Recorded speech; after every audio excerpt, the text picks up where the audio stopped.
Chúa ở cùng anh chị em và ở cùng Cha. Tin mừng Chúa Giêsu Kitô theo Thánh Mát-thêu. Lạy Chúa, vinh danh Chúa. Khi ấy Đức Giêsu nói với các môn đệ rằng: nếu người anh em của anh chót phạm tội, thì anh hãy đi sửa lỗi nó, một mình anh với nó mà thôi. Nếu nó chịu nghe anh, thì anh đã chinh phục được người anh em. Còn nếu nó không chịu nghe, thì hãy đem theo một hay hai người nữa, để mọi công việc được giải quyết căn cứ vào lời của hai hoặc ba chứng nhân. Nếu nó không nghe họ, thì hãy đi thưa hội thánh. Nếu hội thánh mà nó cũng chẳng nghe, thì hãy kể nó như một người ngoại hay một người thu thuế. Thầy bảo thật anh em, dưới đất anh em ràng buộc những điều gì, trên trời cũng sẽ ràng buộc như vậy. Dưới đất anh em tháo cởi những điều gì, trên trời cũng sẽ tháo cởi như vậy.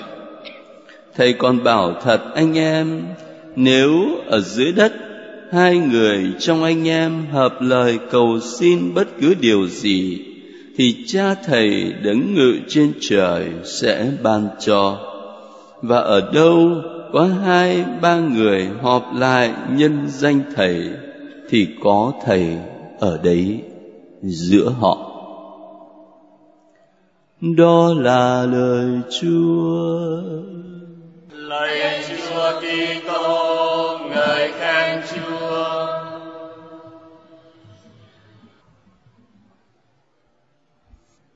Anh em chớ mắc nợ nhau điều gì ngoài ra món nợ tình yêu.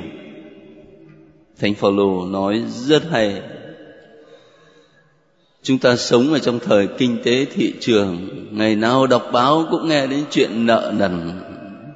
Và trong cuộc sống hàng ngày thì anh chị em cũng nói đến chuyện nợ nần nhiều lắm.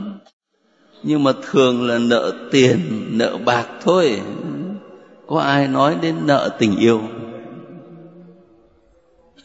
Chắc cũng có, nhưng mà người ta nói đến nợ tình là trong cái quan hệ nam nữ. Còn ở đây không. Cái món nợ tình yêu mà Thánh Phaolô nói đến ở đây, nó không chỉ nằm trong cái quan hệ nam nữ, mà nó nằm ở trong mối quan hệ giữa các Kitô hữu sống chung với nhau trong hội thánh. Và tình yêu này đó không chỉ là một tình yêu nó nặng cảm tính, không chỉ là một tình yêu trừu tượng, nhưng là giúp nhau đi trong sự thật, giúp nhau sống theo sự thật. Một tình yêu trong chân lý. Hỏi là Chúa Giêsu có yêu Thánh Phêrô? Yêu quá, yêu đến nỗi mà giao cả hội thánh cho Ngài. Vậy mà Chúa Giêsu mắng Phêrô là Satan. Hỏi là Chúa Giêsu có yêu những người Pha-ri-sêu ngày xưa không? Tôi dám chắc là phần đông anh chị em sẽ bảo không, Chúa ghét cái tụi đó lắm. Dạ thưa không ạ, Chúa yêu lắm. Và vì yêu như vậy đó, cho nên Chúa mới chỉ thẳng mặt mà nói các anh chỉ là mồ mả tô vôi. Bởi vì Chúa Giêsu muốn giúp cho người ta sống trong sự thật, và chỉ có sự thật mới giải thoát người ta. Tình yêu mà Chúa Giêsu dạy ta sống đó, cái món nợ tình yêu ở đây chính là giúp nhau sống trong sự thật. Và đây là một trách nhiệm bắt buộc, một trách nhiệm lớn đến độ khi anh chị em nhớ lại lời mà Chúa nói với ngôn sứ Ê-dê-ki-en ở trong bài đọc thứ nhất đó, ta thấy nó khủng khiếp đấy chứ. Chẳng hạn rõ ràng Chúa nói thế này: nếu ta phán với kẻ gian ác, hỡi tên gian ác kia, chắc chắn ngươi phải chết. Vậy mà ngươi không chịu nói để cảnh cáo nó từ bỏ con đường xấu xa, thì chính kẻ gian ác đó sẽ phải chết vì tội của nó, nhưng ta sẽ đòi ngươi đền nợ máu của nó. Bây giờ anh chị em thử dùng cái câu này áp dụng cho đời sống gia đình của mình, thấy khủng khiếp không? Chúa sẽ nói với lại các bậc cha mẹ thế này: ta giao con cái của ngươi cho ngươi chăm sóc, mà nếu ta bảo ngươi rằng phải đi nói với nó làm như thế, nó sống như thế là sai, mà ngươi không nói, thì nó sẽ phải chết, nhưng mà chính ngươi, ta sẽ đòi nợ máu của nó ở tay ngươi. Anh chị em thử áp dụng cái câu này vào đời sống gia đình sẽ thấy ghê lắm.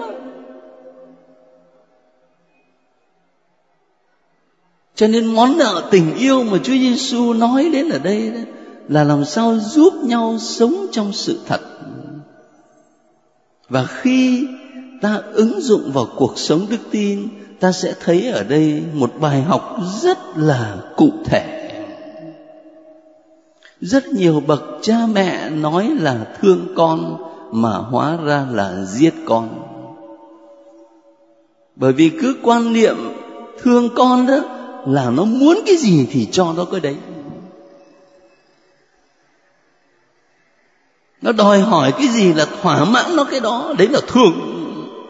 Mà không ngờ rằng cái gọi là tình thương đó càng ngày càng dẫn nó lún sâu vào một đời sống phóng túng, một đời sống buông thả, tội lỗi và đánh mất cả tương lai cuộc đời của nó. Cái chuyện đó tôi nghĩ là anh chị em có thể kiểm chứng bằng chính thực tế của đời sống, chứ không phải chỉ là lý thuyết. Rất nhiều đứa trẻ con nhà giàu hư là vì cha mẹ. Còn cái tình yêu mà Chúa Giêsu mong muốn chúng ta dành cho con cái, đó là tình yêu của cha mẹ giúp con sống trong sự thật. Và chính vì thế mà nhiều khi phải nặng lời như Chúa Giêsu nặng lời. Nhưng đó là những lời trách móc mang tính cứu độ, giúp cho con cái được lớn lên. Và cả trong đời sống cộng đoàn của chúng ta cũng phải sống cái món nợ tình yêu theo nghĩa tích cực như vậy. Nhưng mà chưa hết, thưa anh chị em, Chúa Giêsu là một nhà tâm lý tuyệt vời. Ở trong bài tin mừng đó, Ngài dạy người ta sửa lỗi cho nhau ở trong đời sống của một cộng đoàn hội thánh, ví dụ như là cộng đoàn nhà thờ Chính Tòa này, hay như một gia đình cũng thế. Ngài dạy chúng ta là khi sửa lỗi cho nhau á, thì đầu tiên một mình anh với người đó mà thôi. Rồi cái bước thứ hai đó là nếu mà người ta không có nghe đó, mời thêm một người nữa rồi đến thăm người ta nói chuyện. Rồi nếu mà ta không nghe nữa đó thì mới đến cái bước thứ ba là mới thưa với hội thánh. Từng bước một. Dĩ nhiên tôi không nghĩ đây là một cái bài học mà nó mang tính cứng nhắc. Mỗi một lần ta phải áp dụng ở bước 1 này, bước 2 này, bước 3. Tôi không nghĩ đơn giản như vậy. Nhưng mà cái điều mà tôi chia sẻ ở đây đó là cái cách Chúa Giêsu dạy, nó toát ra một cái gì tràn ngập lòng bác ái, tràn ngập tình yêu thương chân thành đích thực. Khi ta sửa lỗi cho nhau, ta giúp nhau nên tốt. Lúc nãy thì ta nói đến tình yêu trong chân lý, còn bây giờ đó là chân lý trong yêu thương. Nói sự thật, nhưng mà nói với tất cả con tim yêu thương, và nó thể hiện qua cái cách nói của mình. Chứ còn bây giờ mình biết một người có lỗi nặng, nhưng mà thay vì gặp riêng, xây dựng cho người ta, đi ra ngoài chợ Bến Thành nói, anh chị em nghĩ xem có phải cái đó là sự thật trong yêu thương không? Mình biết một người có lỗi, kể cả con cái của mình nữa, mà thay vì gặp riêng kín đáo đóng góp ý kiến, thì mình bù lu bù loa lên rồi mạt sát, chửi bới, thậm tệ. Thì có phải đấy là nói sự thật với tình yêu không? Cho nên Chúa Giêsu tâm lý lắm.